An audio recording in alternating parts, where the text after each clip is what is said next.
Well, here we are again. After my previous video, we jumped forward over 30 years to the present, and having been playing with the Royal Mail set, I've decided to buy some new stuff. And one of the first things I bought is this, the Class 47 from Bachmann branch line. The reason I bought this is that when I was growing up, the 47s seemed to be everywhere. Every other train seemed to be a 47, so I wanted to get one. It says on the back of the box, there's some detailed history information. It says British Rail had 512, which explains why they were everywhere. The one that I remember didn't have the large logo or the large numbering on, but I quite like this one, that kind of design of it, and the fact that the yellow ends comes right round over the doors. So I got that one instead. Also, because of the fact they didn't have the plain one in the shop, they had this one, and it was £60. Which I was going to discuss this with the mixed freight set. It sounds like a lot of money, but I guess it's kind of, for children, it's kind of birthday present, Christmas present type money. It's not the kind of money you could save up in your pocket money, but somebody might buy it for you as a gift. And it was kind of like that when I was growing up. Locos you couldn't buy with pocket money; they were just too much money. But you could get one as a present. So I guess prices haven't really changed that much. First thing that struck me in the shop holding this was the fact that it's really heavy. I mean, even without the packaging, it's 533 grams, which is more than half a bag of sugar. So it's really heavy. Packaging, as you can see, you've got the slide out section. Here there's some instructions, something else I'll come back to later. How to get the body off, lubrication, and DCC instructions. Then you've got a slide out transparent box there, which has got a wraparound type section on it that slides off. I haven't seen a review of one of these on YouTube. I've seen one running that's weathered and stuff, but not actually reviewed. So this is a good opportunity to do that. That slides off. We've got in here, we've got some extras. There's an extra coupling.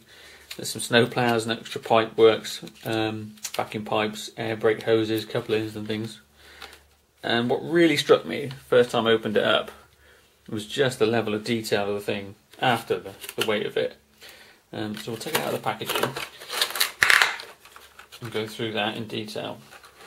Inside the packaging, you've got pieces of smooth sort of vinyl to protect areas, and presumably paintwork as well. So really well packaged up.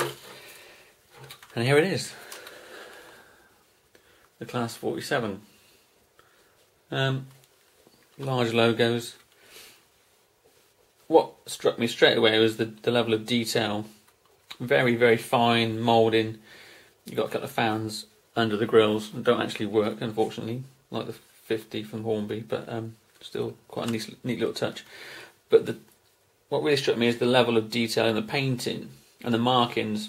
You've got overhead power line warning labels. You've got a red line which runs all the way around the whole vehicle under the roof, and that line is completely consistent and straight and finely edged all the way through. It's really well done, the painting. And you've got, like down here, you've got a detail box for the loco. I can't read it, but when I look at it under a magnifying glass, you can actually see it says Class 47 4X and gives the weight of the vehicle and maximum speed.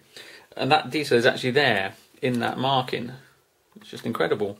You've even got, if I can just show him there, you've even got a driver, and he's holding the controls. You've got wipers, you've got aerials, lights that I'll show you later.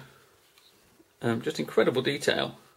You've got hydraulic spring-loaded buffers, and if you really want to know what the detail's like on this, let me see if I can just show you.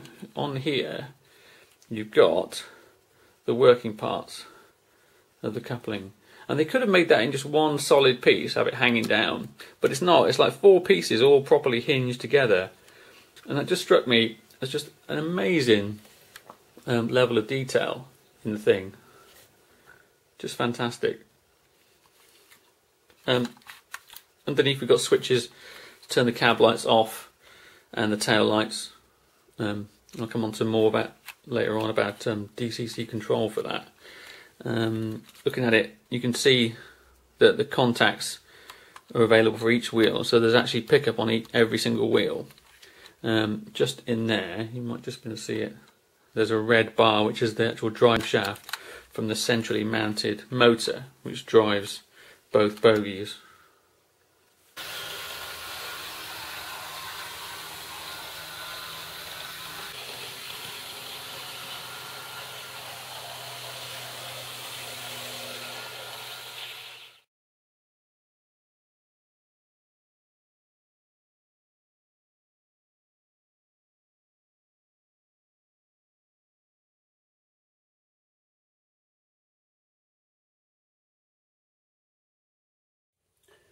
This is the 47's slowest speed on the Hornby Select. It's still quite smooth.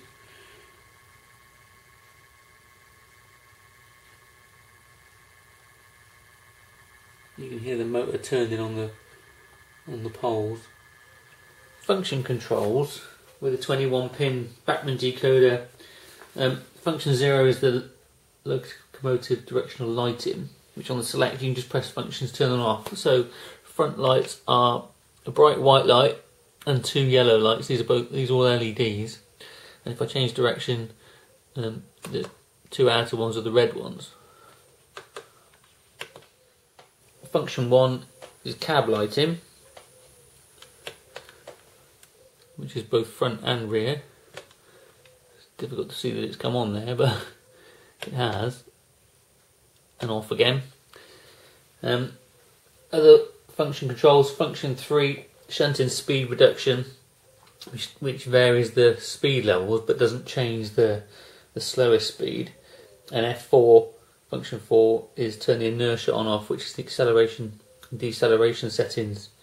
So the locomotive will just stop as soon as I turn the dial to 0, rather than have a braking effect. And the same for pulling away. And here's the 47 doing what it was bought to do, which is pull the intercity service. Thanks for watching. Bye bye.